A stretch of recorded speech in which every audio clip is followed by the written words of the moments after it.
Primarily, I ride for my mom. She was diagnosed with breast cancer when I was a junior in high school. I ride for my brother, who was diagnosed with thyroid cancer when he was 13. I ride for my grandma Jane. I ride for my dad, David Bertram. I ride for the kids of Camp Kesem. So I ride for my mama, which means grandmother in Telugu. I ride for my dad and my uncle. I ride for my grandmother, Mariana. I always and will always ride for my Uncle Al. I ride for my teammates. Texas 4000 is a gift. I've thought about it a lot throughout this entire ride. On my last 3 miles coming in to the finish line, I thought about how Texas 4000 is such a gift because a lot of us apply for this organization, a lot of us have passions, a lot of us have reasons to be here. People we ride for, ideas, concepts. There's so many things that we want to change in this world, and a lot of us apply to Texas 4000 for that reason. It's been a journey. I think day zero there was a bunch of uncertainty between myself and my teammates about how are we going to do this, how are we going to bike in this heat, bike up mountains, bike in the cold rain. I think day zero was its own experience. We all rolled in, and I think at that point it was still one cohesive team, and I think we were all trying to figure out how we were going to split apart that following day or 2 days from then. And I think that morning of, you could talk to anybody and you could sense that nobody wanted to let go of one another when we were doing ride deads. And I think that was powerful, but I think when we let go and you could see the 3 routes emerge, and I think that's really when the summer took off.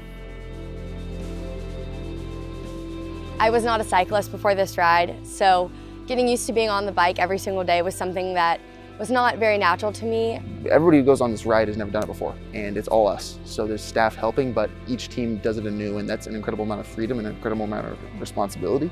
And all that starts to get moving before the ride, way before the ride, when we're picking positions, and the onus of different tasks and the flexibility and all of that, I think, is really unique in a lot of ways.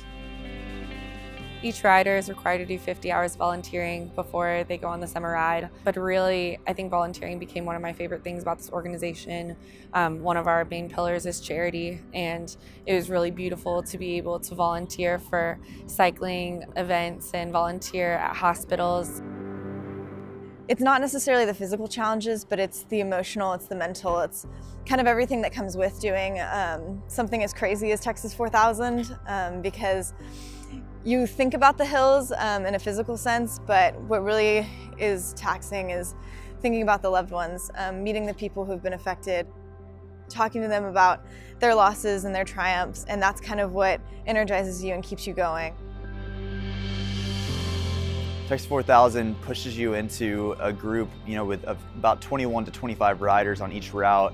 And it's really interesting to do life. It's a really interesting social experiment in a way to be on the same route with these same people, because there's definitely times when you're loving your teammates, you're absolutely having a phenomenal experience, but then there's also these times where you're like, I just need some space, I need to get away. But I think through it all, we're all doing this for a similar cause and a similar reason, and I think that's what really joins us together at the end of the day, is that common bond with cancer. Back in 2010, when Kayla was in 7th grade, I got diagnosed with soft tissue sarcoma.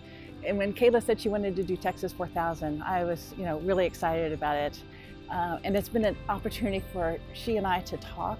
Through this organization, I've had an opportunity to kind of process those emotions through that. And only through Texas 4000 as she's been sharing what it was like for her to be a child as I was going through that, do I realize how big of an impact that had on her. My grandmother, she died before I was born to breast cancer, and through that I was able to talk to my dad a lot about his experience seeing his mom go through cancer and then his wife go through cancer, and I think it really brought our family a lot closer together and healed some of the wounds that we had through that.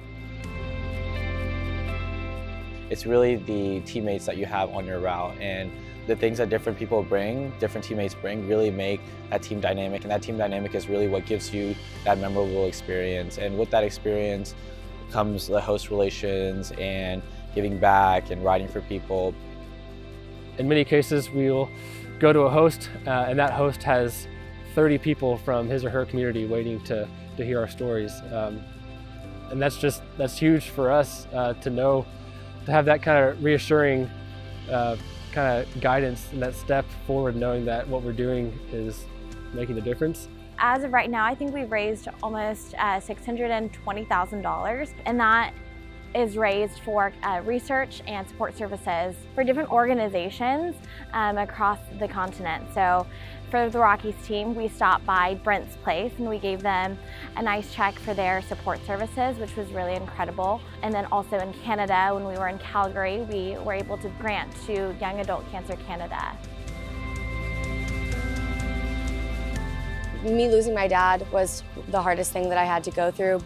And sometimes when I was on the bike, I was like, this is the hardest thing I've ever done. But there was a quote that was brought to my attention that said, things like this make the harder things a little easier. So I think that you can only benefit from experiences like this when you embrace how hard it is.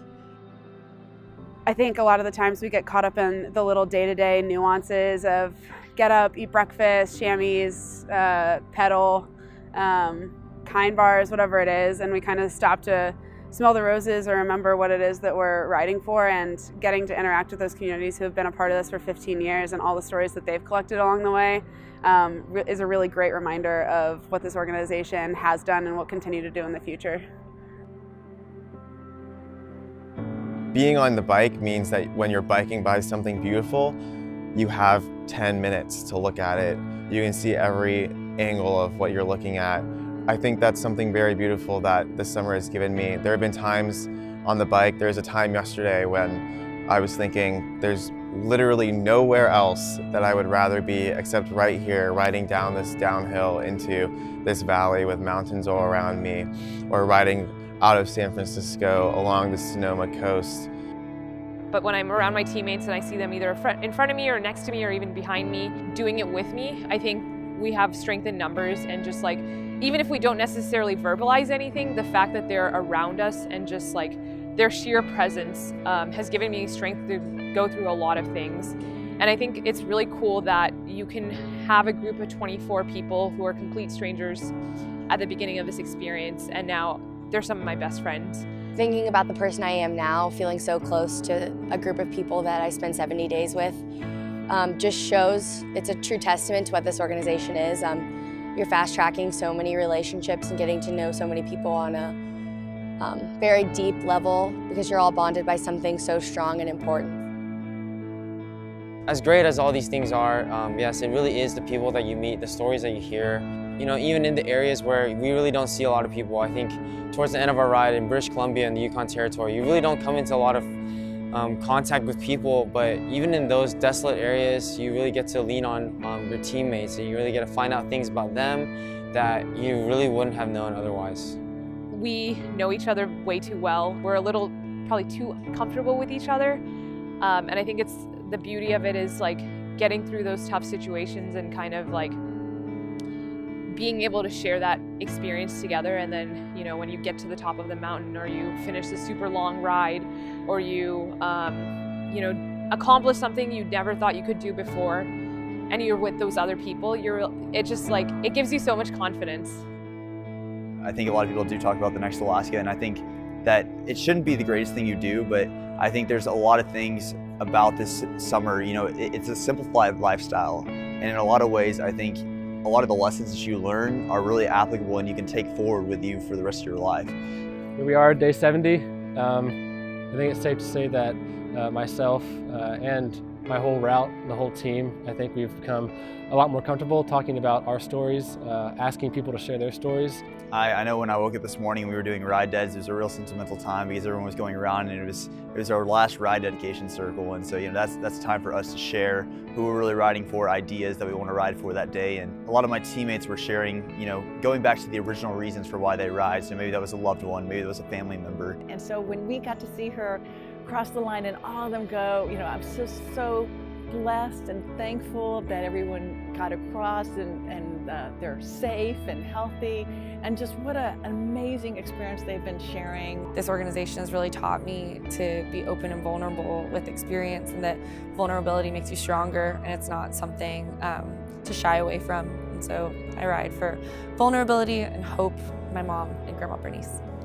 The craziest part is like I've had these moments of like, oh, this is real, this is happening. And today coming around this corner and seeing like crowd of people and realizing just how many people are here that have been cheering us on from such a distance, added to the fact that we had all these hosts that were cheering us on and all the people that we met along the way, that we made this happen as a team. And that's just when you become overwhelmed with emotion, because you realize that together you made it work and you made it happen, and it wouldn't have happened without you. And I'm so proud of them and proud of the legacy that they're carrying on. And I think everybody that gets to meet a 2018 rider gets to see like, wow, this is a great group of students, and I want to invest in this and be part of this. And so yeah, I couldn't be more proud of our 2018 team. I'm really grateful for the foundation that Chris laid, and that each year I think some people are frustrated with the idea that we kind of reinvent the wheel, but it's also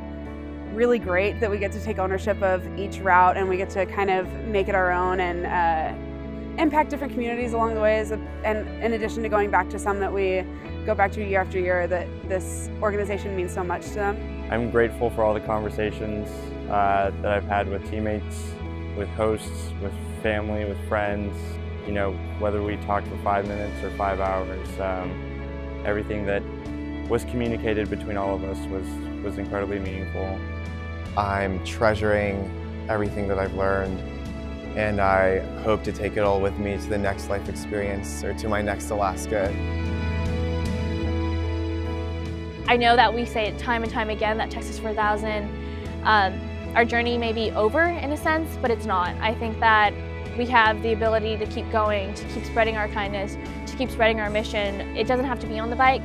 I think that it has to deal with us finding a new purpose and a new passion to kind of spread that mission and spread that hope. And so I think that this gift seemed temporary at first when I started the ride, but I think that this gift is going to last a lifetime.